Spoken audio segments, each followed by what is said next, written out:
All right, so it has begun. I am here right now and I am in the process of removing the oil pan. So far I've gotten the exhaust loosened up. I'm working on getting those back bolts for the exhaust right there, so I can take the complete exhaust manifold off of the car, and it'll give me some room so I can take the remaining bolts for the mounts off of the engine. Once those mounts come out,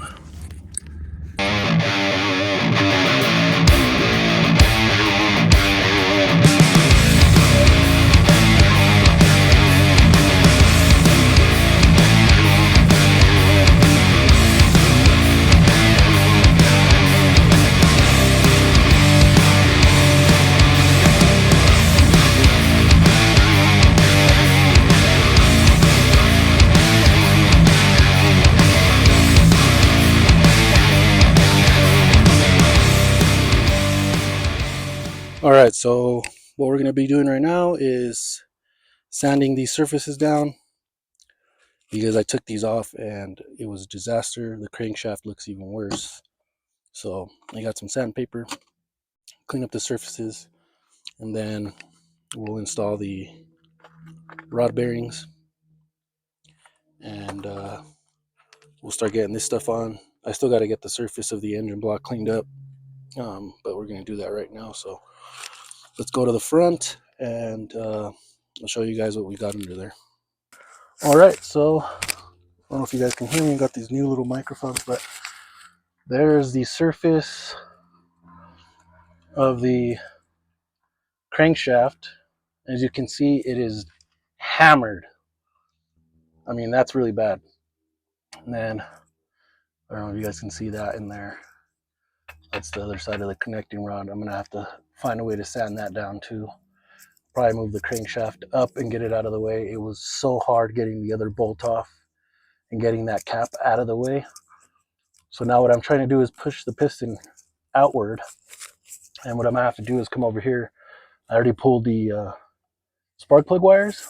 And so what I'm gonna do is pull that spark plug out of there and try and stick a screwdriver down in there so I can push the connecting rod back down and get the bolts back on once I'm ready to put it back together. But so far, this is where I'm at.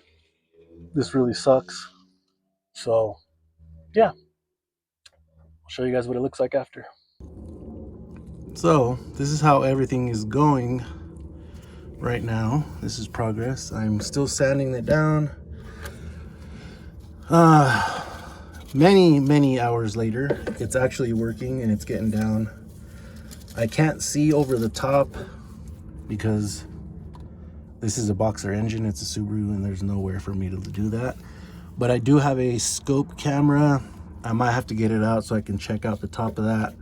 Also, so I can look inside of the rest of these cylinders and see what the cylinder walls look like. I did pull the spark plug out on this side.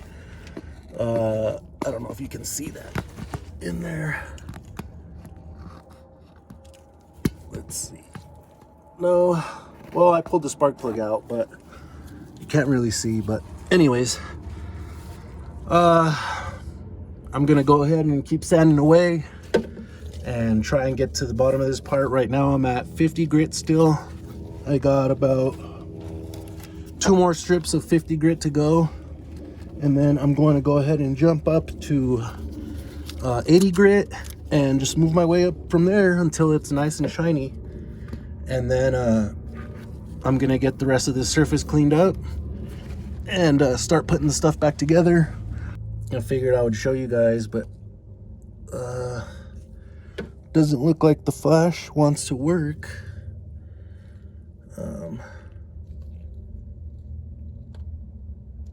No, it's not wanting to work. I don't know why.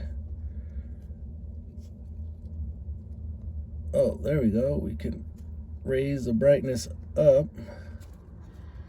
Might be a little too bright. There we go. Let's bring it back down a little bit. There we go.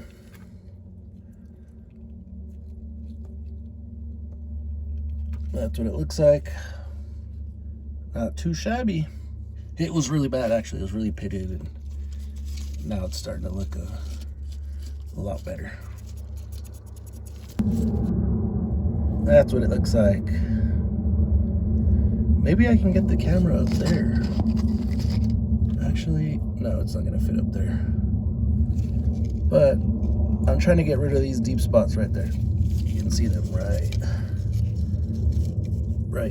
there. Those deep spots I'm trying to get rid of. So we're just gonna keep working at it, see how it comes out. But like I said, cleaning it up. Don't know if that rear main seal is what's leaking back here. Could be possible. But for the most part, it's getting pretty clean. I gotta get up in here and see if there's any more metal particles so I can clean it out. Let's see. It looks like just a few, you know, just little stuff, but I can get all that. There's another view in there. There's another piston.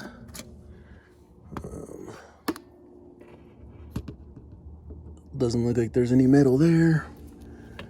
Those are the valves, pretty dirty. Not too bad though, I've seen worse. Looks like the top of them are pretty clean. And yeah, so I'm gonna keep working on this. There's one new one there. And I got the new one on this side. And there's the crankshaft, and it actually came out really good. Like, you can see that it's really shiny. So I'm actually quite happy with how it came out. So now I'm going to install it. You guys are going to watch basically how I do it. Let's see if I can get a good view over there.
All right, it's in.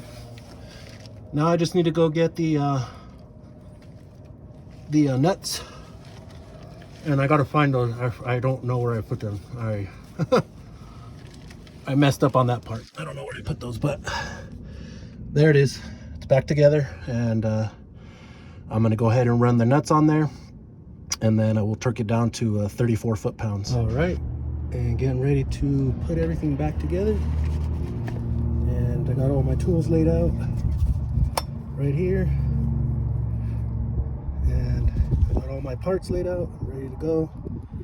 So let's get to work.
everything's been buttoned up. I got the mounts installed.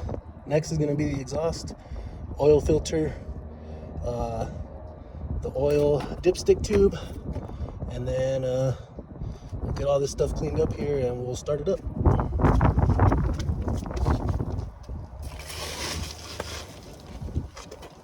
Alright, so I didn't get to show you guys last week, or I mean on the last video I recorded because my phone died, so I couldn't record anymore. But I got it all buttoned back up, and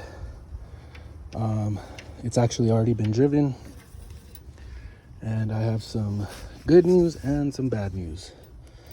The good news is it fired right up, sounded great for about, I don't know, 5 minutes, and then the knocking came back. Now, I know what you're thinking, the repairs didn't work, whatever. Well, the repairs actually did work, and everything was fine, but the bearings that were put into this were the wrong size. There is apparently multiple sizes, and I'm just checking to see if anything's leaked since I've installed all this. No leaks, but apparently there's a 48 millimeter crank and a 52 millimeter, and it looks like I got the bearings for the 52 millimeter, which obviously didn't fit well, and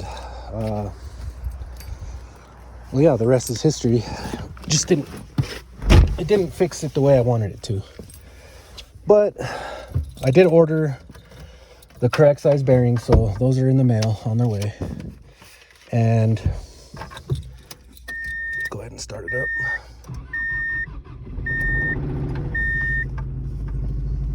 You noticed last time how loud it was knocking. Let me show you guys how it sounds. That's how it sounds. So not bad at all, but it does come back, and the oil pressure light comes back on. So I'm gonna order an oil pump. So in the next video, I will be tearing this thing back down again, and I will be doing an oil pump and replacing that bearing with the correct size.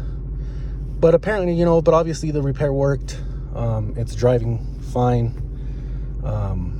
So we'll do that. And also in the next video, we are gonna get into this guy over here, and I'm gonna start pulling the head off of that, and we're gonna start that rebuild series and repairing that Suzuki there. So stay tuned, guys, and thank you for watching. This is Flip-A-Leak 5280, and I'll see you guys on the next one. Getting a nice wash, prepare for the oil pump. Thought I would clean her off.